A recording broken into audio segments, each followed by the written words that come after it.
আমাদের একটাই লক্ষ্য এবং উদ্দেশ্য, পঞ্চায়েত থেকে পঞ্চায়েত সমিতি জেলা পরিষদ যৌথ উদ্যোগে প্রথম কাজ হচ্ছে এই যে প্লাস্টিক ওয়েস্টটাকে আমরা কীভাবে কাজে লাগাচ্ছি সেটা মানুষের মধ্যে পৌঁছে দেওয়া। বিভিন্ন ব্লকের কাজ শুরু হয়েছে, পঞ্চায়েত লেভেলেও আমরা আগামী দিনে শুরু করতে চলেছি। এবার প্লাস্টিক দিয়ে রাস্তা তৈরির উদ্যোগ নিল নদিয়া জেলা প্রশাসন। সেই মতোই আজ জেলা শাসক এস অরুণ প্রসাদ এবং নদিয়া জেলার সুলতানা মীর সহ একাধিক সরকারি আধিকারিকরা প্লাস্টিকের বর্জ্য একত্রিত করে রাস্তা তৈরির কারণে ব্যবহার করার জন্য সেই মেটেরিয়াল হস্তান্তর করার অনুষ্ঠান সম্পন্ন করল নদিয়ার কৃষ্ণনগর রবীন্দ্র ভবন এলাকার। এই অনুষ্ঠান অনুষ্ঠিত হলো। এ বিষয়ে জেলা শাসক জানান, বহুদিন ধরে এরকম চিন্তাভাবনা নেওয়া হচ্ছে। ইতিমধ্যে নদিয়া জেলার বেশ কিছু জায়গাতে কাজ শুরু হয়েছে, তবে এবার এই নতুন পদ্ধতি শুরু করে কাজ করা হবে।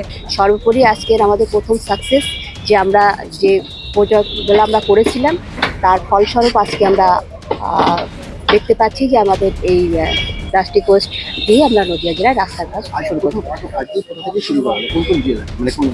আজকে কৃষ্ণগঞ্জ হাঁসখালি ব্লক থেকে আমাদের কালেক্ট করা হয়েছে এবং SRDA-কে আমরা এটা হ্যান্ডেল করছি। এইটা কি এই যে ইনিশিয়েটিভটা আপনাদের এবারে কি প্রথম নিলেন?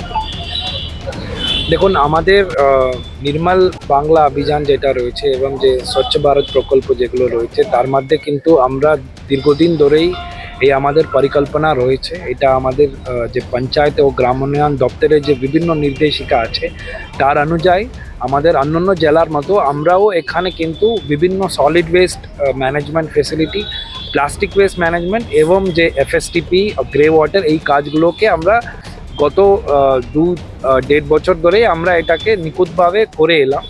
এটা করার পরে যে আজকে আপনারা যেটা দেখছেন কি যে আমরা প্লাস্টিক যেগুলো হ্যান্ড ওভার করছি সেটা কিন্তু এই যে গত 2 বছরের যে আমরা পরিশ্রম করেছি আর যে পরিকল্পনা আমরা করেছি তার ফলস্বরূপ আমরা আজকে এটাকে হ্যান্ড ওভার করতে পেরেছি।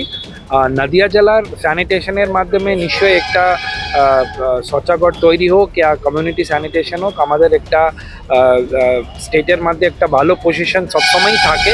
অন্যান্য জেলায় তাদের মতো নিশ্চয়ই ওরা কিছু ইনিশিয়েটিভ নিশ্চয়ই প্লাস্টিকের মধ্যে করছে, কিন্তু আমাদের আজকে আমরা যে 1400 কিলো অর্থাৎ 1.4 টন যেটা প্লাস্টিক ওয়েস্ট যেটা আছে সেটাকে আমরা SRDA-কে হ্যান্ড ওভার করেছি টু বি ইউজড ইন বিভিন্ন রুরাল গ্রাম এলাকার যেগুলো রাস্তা আছে সেখানে কাজে লাগানো হবে। এই যে প্লাস্টিকটা হিউজ পরিমাণ প্লাস্টিক, এইটা একটা সময় তো শেষ হয়, মানে আপনার সেক্ষেত্রে যে বাড়িগুলো থেকে কালেক্ট করবেন তারা অনেকেই তো কনসাস নয়, ফেলে দেবে, এ করবে, সেটা কিভাবে প্রচার করবেন যে এই প্লাস্টিকটা গুরুত্বপূর্ণ একটা এলিমেন্ট হিসেবে কাজ করছেন, সেটা আপনারা কিভাবে মানে প্রচার করতে চাইছেন? আমাদের জেলাতে মোট 10 থেকে বেশি প্লাস্টিক ওয়েস্ট ফেসিলিটি যেটা আছে সেটা অপারেশনাল আছে। যেটা আমি বলছি সেটা কিন্তু গ্রাম এলাকার, যেটা এর বাইরে কিন্তু নগর উন্নয়ন দপ্তর যারা আছে তারা কিন্তু মানে মিউনিসিপ্যাল এরিয়া এবং যে কর্পোরেশন এরিয়াগুলো যেটা রয়েছে আমাদের এখানে যে বিভিন্ন মিউনিসিপ্যালিটিস যেগুলো আছে নদিয়া জেলার মধ্যে তাদের জন্য তাদের নগর উন্নয়ন দপ্তর থেকে এবং সুডা থেকে আলাদাভাবে তাদের কালেকশন এবং সেগ্রিগেশন এবং প্রসেসিং কাজটা প্যারালেলি চলছে। কিন্তু আমাদের ওইটার চালার সাথেও যদি কোনো নগর এরিয়া থেকে বা মুফসেল এরিয়া থেকে আমাদেরকে যদি অ্যাপ্রোচ করে, যেটা আমি যে অ্যানাউন্স করলাম, আমরা কিন্তু তাদের প্লাস্টিক আবর্জনা যেটা আছে, প্লাস্টিক ওয়েস্ট আছে, সেটাকে আমরা নিয়ে সেটাকে কিন্তু আমাদের যে রুরাল এলাকার যে ফেসিলিটিগুলো আছে তার মধ্যে প্রসেস করে আমরা সেটাকে রোডের কাজেও লাগাতে পারবো। রাস্তার বহন ক্ষমতা কতটা?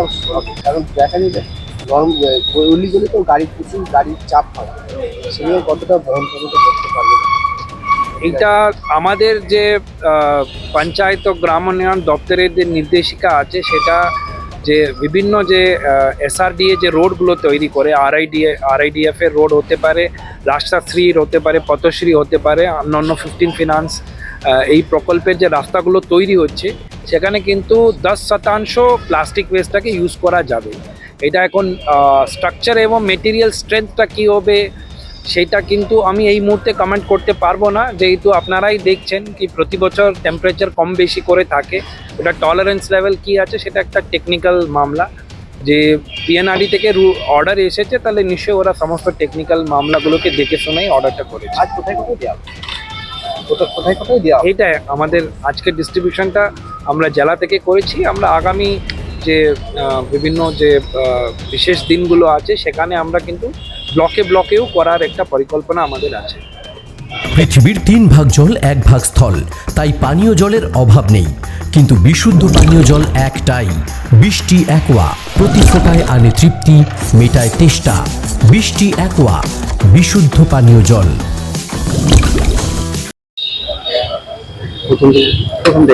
আমরা ওই রাস্তার জন্য যতটা বিটুমিন দরকার ছিল এই প্লাস্টিকটা ইউজ করার জন্য আমরা 8% প্লাস্টিক ইউজ করছি, মানে আমার 8% বিটুমিন কোয়ান্টিটি কমে যাবে। রাস্তাটা কিভাবে এটাকে আপনারা রিপ্লেস করবেন বা কিভাবে এটাকে আপনারা হ্যাঁ, এইটা তো তৈরি মেটেরিয়াল, যেটা নাকি থ্রেডেড প্লাস্টিক। এটার সাইজ আপনার 2.36 এরকম সাইজের আছে মিলিমিটার।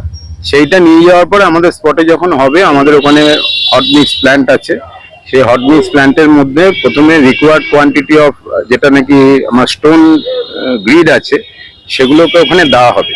সেটা হিট হবে এবং হিট দেওয়ার সাথে সাথে আমাদের ওখানে ওয়েট মেশিন আছে। সেই ওয়েট মেশিনে আমার এক একটা হপারে যেরকম যেরকম পাথর পড়বে সেই ওয়েট করে প্লাস্টিকটা ওই সাথে সাথে দেওয়া হবে ওর সাথে, এবং ওটা 15 সেকেন্ডের মধ্যে ওটা গলে গিয়ে একটা কোটিং তৈরি করে ওই স্টোন গ্রিডের সাথে, এবং তারপরে আমরা বিটুমিনটা ওর সাথে মেশাবো। এবং ওই এটা মোটামুটি 140 ডিগ্রি সেন্টিগ্রেড টেম্পারেচারে টোটাল প্রসেসটা হয়। তারপরে ওটাকে নিয়ে এবার লে করা হয়। লে করার সময় টেম্পারেচার 120 থেকে 130 এরকম থাকে। পিচের রাস্তা যখন ভেঙে যায় সেই পাথরগুলোকে আবার কাজে লাগানো হয়, কিন্তু এই ক্ষেত্রে যদি রাস্তা ভাঙে সেগুলোকে কিভাবে কাজে লাগানো হয়? আমরা আশা করছি যে আমাদের যে টাইম পিরিয়ড, পাথরের সাবস্টিটিউট নেই, এটা তো হ্যাঁ। বিটুমিনের সাবস্টিটিউট। বিটুমিন। পাথর তো এখনো কাজে লাগানো। পাথর আমি তো এমনি এখন আপনার কথা শুনেই আমি উত্তর দিয়েছি। আমি কিছু পড়াশোনা করে আসিনি। আমরা আশা করছি এখনো যে কিন্তু আমাদের রোডটা পাথর দিয়েই তৈরি। পাথর দিয়েই তৈরি। পাথর সেটাই দিয়েই তো তৈরি, technical। একদমই। আমি জানতে চাইছি যে এই পাথরের সাথে তো আপনারা এটা মিশাচ্ছেন, হ্যাঁ। সেটাকে কিভাবে মানে মিশাচ্ছেন যেটা বললেন, হ্যাঁ। তো তাতে কি যে পিএনআরডির অর্ডার ভালো হবে? নিয়ে একটু সংক্ষেপে ডিউরেবল হয়, মানে আপনার রাস্তাটা ওই যে যেটা বললাম ওয়াটার অ্যাবজর্পশনটা কমে যায়, প্লাস্টিকটা একটা কোটিং দিয়ে দেয় ওই স্টোন গ্রিডটাকে। এবং আমাদের পিএনআরডির অর্ডারও আছে যে আমরা ম্যাক্সিমাম 10% পর্যন্ত ইউজ করতে পারি রাস্তার ক্ষেত্রে, এবং এটা ম্যান্ডেটরি করে দিয়েছে যে 3 টায়ার বডিতে যত রাস্তা হবে পিচের সেই ক্ষেত্রে ওয়েস্ট প্লাস্টিককে ইউজ করতে হবে যত বেশি সংখ্যক। এটা সুবিধাতে প্লাস্টিক পর্যন্ত অনেকটাই কমবে। আপনার নাম? চন্দন সরকার, এক্সিকিউটিভ ইঞ্জিনিয়ার, WBSRDA, নদিয়া। নদিয়ার সব থেকে বড় English medium school JRS public school প্রায় 35 বিঘা জমির ওপর গড়ে উঠেছে বিশাল ক্যাম্পাস। নার্সারি থেকে শুরু করে উচ্চ মাধ্যমিক, ITI college, law college, BEd college, ভর্তি চলছে জেআরএস পাবলিক। আপনি কোথায় ইনভেস্ট করবেন, কেন করবেন বুঝতে পারছেন না তো? সঠিক গাইডলাইন পেতে আজই আসুন নদিয়ার চাকদাতে নিবেদিতা প্রাইভেট লিমিটেডে।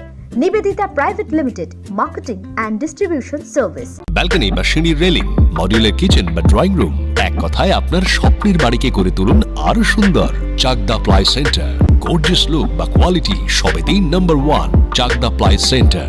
Chakdah ply centre, KBM, Chakdah, Nadia. হোমওয়ার্কটা করেছো? হ্যাঁ স্যার। এ বাবা, ভুল করেছো কেন? চোখে কেমন ঝাপসা দেখছি, লিখতে আর পড়তে খুব সমস্যা হচ্ছে। চাকদার মডার্ন অপটিক্স থেকে ভালো চোখের ডাক্তার দেখিয়ে নাও। প্রতিদিন প্রকৃত চোখের ডাক্তার ও দৃষ্টি বিশেষজ্ঞ মডার্ন অপটিক্স, চাকদহে। চাকদা অ্যালুমিনিয়াম সেন্টার, প্লাই, কাঁচ, laminates, kitchen fittings, door lock, window ও অ্যালুমিনিয়ামের খুচরো ও পাইকারি বিক্রেতা। চাকদা অ্যালুমিনিয়াম সেন্টার, পূর্ব লালপুর 50 নম্বর রেলগেটের পাশে, চাকদা, নদিয়া। ভাবছেন 3 স্টার ক্যাটাগরিতে কাটাবেন? রুম রে মাত্র 1500 টাকা থেকে স্টার, খাওয়া দাওয়া রিজনেবল প্রাইস। নদিয়ার একমাত্র 3 স্টার ক্যাটাগরি হোটেল এনবি সোনার বাংলা হোটেল, কল্যাণী এইমসের ঠিক উল্টো দিকে, কল্যাণী, নদিয়া।